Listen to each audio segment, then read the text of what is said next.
नमस्ते, आपका स्वागत कामदा एकादशी की व्रत कथा में।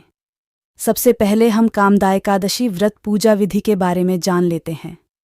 कामदा एकादशी के दिन सुबह सूर्योदय से पूर्व उठकर स्नान आदि के बाद स्वच्छ और पीले रंग के वस्त्रों को धारण करें। इसके बाद व्रत का संकल्प लें। एक लकड़ी की चौकी पर पीला कपड़ा बिछाकर भगवान विष्णु की तस्वीर या प्रतिमा स्थापित करें।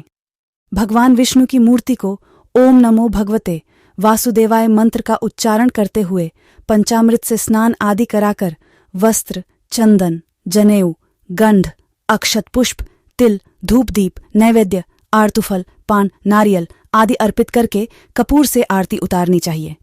इसके बाद कामदा एकादशी की कथा का श्रवण या वाचन करें। कामदा एकादशी व्रत कथा प्राचीन काल में पुंडरीक नाम का राजा था, जो भोग विलास में डूबा रहता था। उसके राज्य में ललित और ललिता नाम के स्त्री और पुरुष बहुत प्रेम से रहा करते थे। एक दिन राजा की सभा में ललित गीत गा रहा था, लेकिन तभी उसका ध्यान अपनी पत्नी पर चला गया और उसका स्वर बिगड़ गया। यह देखकर राजा पुंडरीक बहुत क्रोधित हुआ और उसने क्रोध में आकर ललित को राक्षस बनने का शाप दे दिया। ललित मांस का भक्षण करने वाला राक्षस बन गया।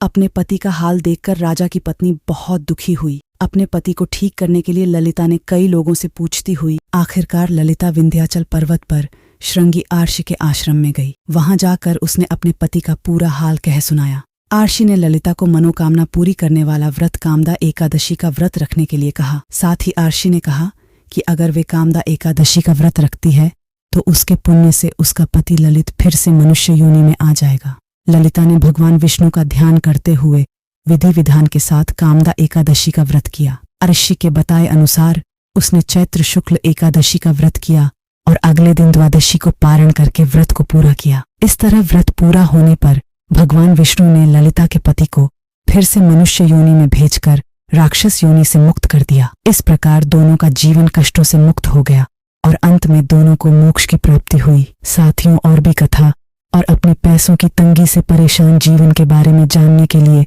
हमें सब्सक्राइब जरूर करें।